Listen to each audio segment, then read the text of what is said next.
From Studio B on the campus of Washington State University, this is your weekly sports update on WSU's Cougar Corner.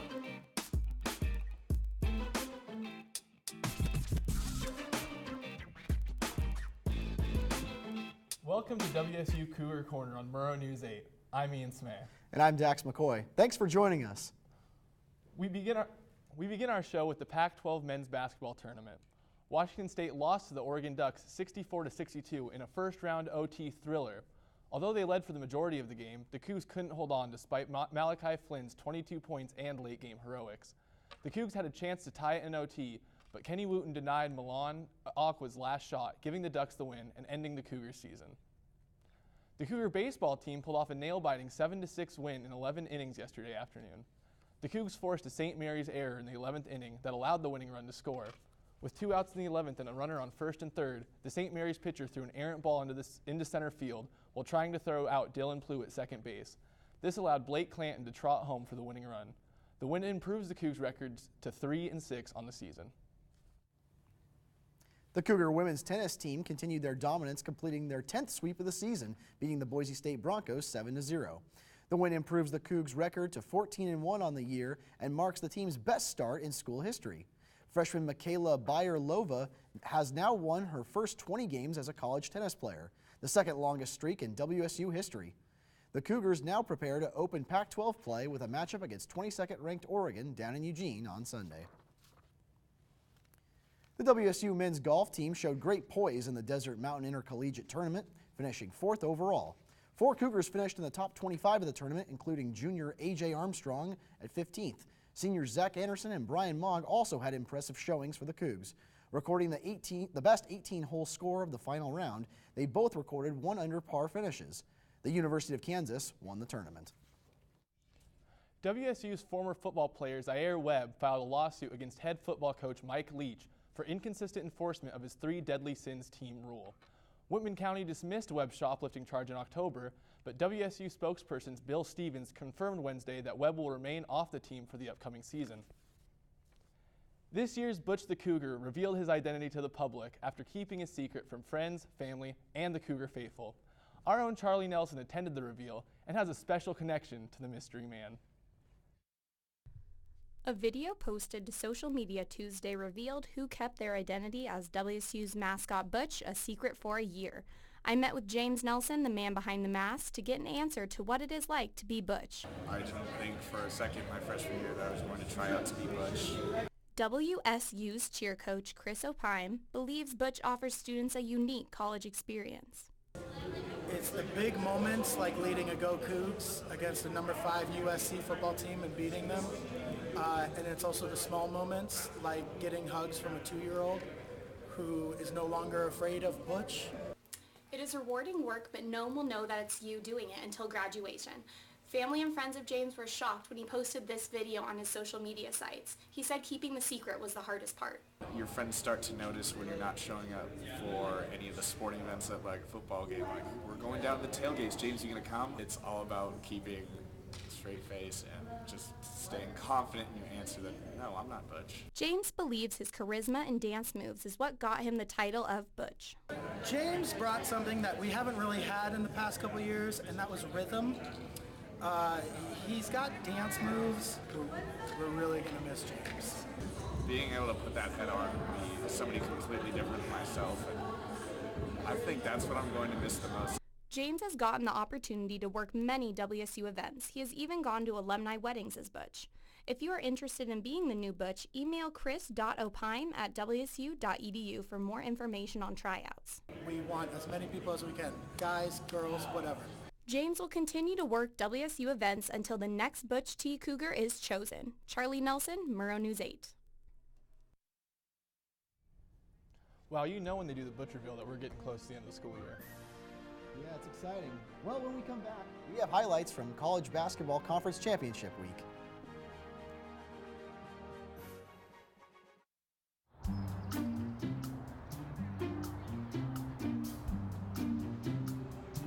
Don't worry, 74 people were picked before me in the NFL draft. To fight childhood obesity, United Way and the NFL are helping kids play at least 60 minutes a day. Okay, time for the team obstacle course. Yay! What this place needs is more healthy kids. To get involved or donate, go to unitedway.org/play60. Now I get it. No more pencils, no more books. No more teachers, dirty looks. School's out for summer. What this place needed was better graduation rates. So we worked with schools like Henry Ford High, and now they're up 18%. To help us do more good this year, go to unitedway.org, because great things happen when we live united.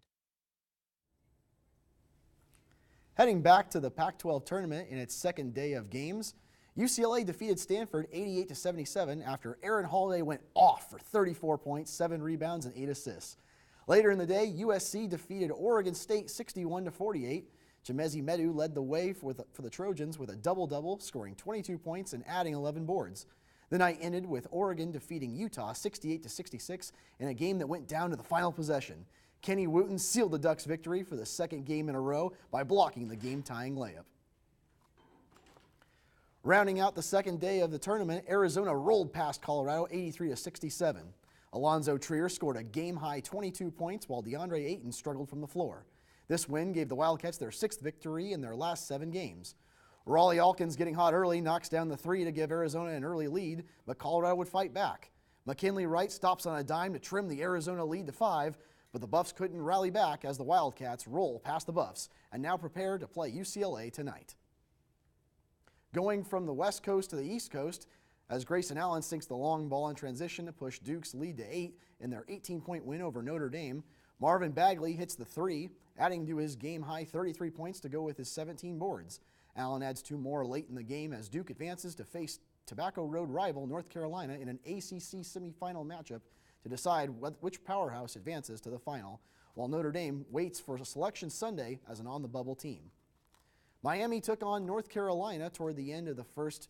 Miami center Rodney Miller backs down Sterling Manley, misses the shot, but able to get the tip in. Theo Pinson responds moments later with a nice spin move for the finish.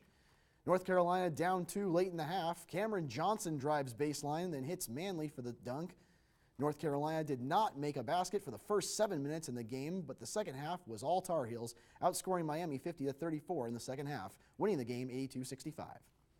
West Virginia senior Javon Carter recorded a double-double with 18 points, including 2 from this monster slam as the Mountaineers beat Baylor by 13 in the Big 12 quarterfinals.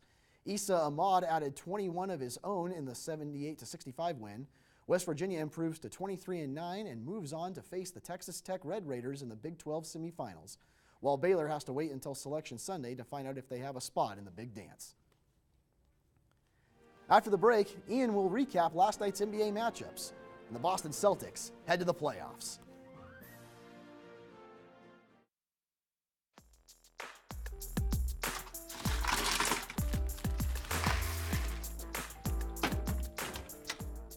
Thank you.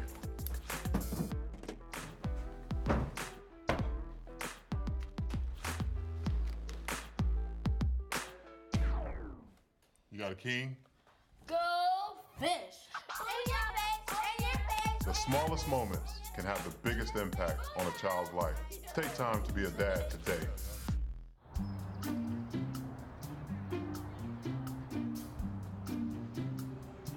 Don't worry, 74 people were picked before me in the NFL draft. To fight childhood obesity, United Way and the NFL are helping kids play at least 60 minutes a day. Okay, time for the team obstacle course! Yay! What this place needs is more healthy kids. To get involved or donate, go to unitedway.org/play60. Now I get it. Starting in the East, the Boston Celtics secured a spot in the playoffs last night with an 8-point win over the Minnesota Timberwolves at the Target Center. We start in the second quarter with Jason Tatum missing, but Marcus Smart cleans up with the putback slam to make it 51-37 Celtics. The Timberwolves started to mount a comeback, and Karl Anthony Towns throws down the dunk through contact, but Minnesota could not complete the comeback as they fall 117-109. Despite a first quarter injury for Steph Curry and an 8-point fourth quarter deficit, the Warriors beat the Spurs for their 7th straight win. Kevin Durant scored 37 points and pulled down 11 rebounds as the Spurs could not stop him in crunch time. He He scored 12 straight points for the Warriors over the final 2 minutes and 22 seconds to help take the lead. LaMarcus Aldridge scored 30 points for the Spurs and also hauled in 17 rebounds. The Spurs moved to 3-7 over their last 10 games and hold the 6th seed in the Western Conference as of now. The Legion of Boom in Seattle has ended. Changes to the Seattle Seahawks football team. We'll explain more when we return from break. The great outside. My new mom and I have a lot in common. So shiny. We both love the outdoors. That's not a flower.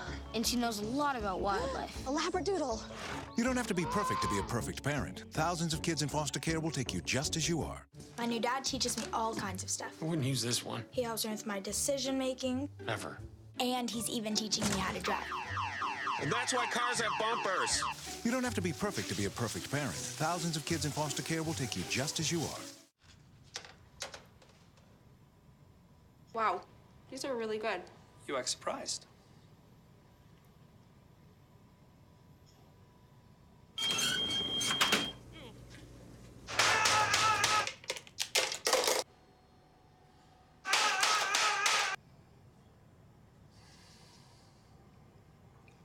Practice makes perfect. You don't have to be perfect to be a perfect parent. There are thousands of teens in foster care who don't need perfection. They need you. The Seattle Seahawks released 4-time Pro Bowler Richard Sherman today, clearing $11 million in cap room in the process. The Seahawks also released another member of the Legion of Boom today as they cut Jeremy Lane, saving $4.5 million in cap space. A total of $15.5 million is now available for the Seahawks before Wednesday's start to NFL free agency. Another change in the Seahawks locker room as Seattle trades defensive end Michael Bennett and a 7th-round pick to the Super Bowl champion Philadelphia Eagles for wide receiver Marcus Johnson and a 5th-round pick in this year's draft. Johnson's undrafted free agent out of Texas in 2016 made the Eagles roster last year, appearing mostly on special teams. Johnson ran a 4.37 40-yard combine time in 2016. A lot of changes for Seattle coming. What? There's a lot of changes coming for Seattle this year. Yeah, I mean, not having Sherm. I mean, Chancellor still got problems with his neck. Averill had problems with his neck. And that is all we have for our latest episode of WSU's Cougar Corner. We'll be on spring break next week, so join us in 2 weeks for our next episode. Have a fun and safe spring break and come back in one piece.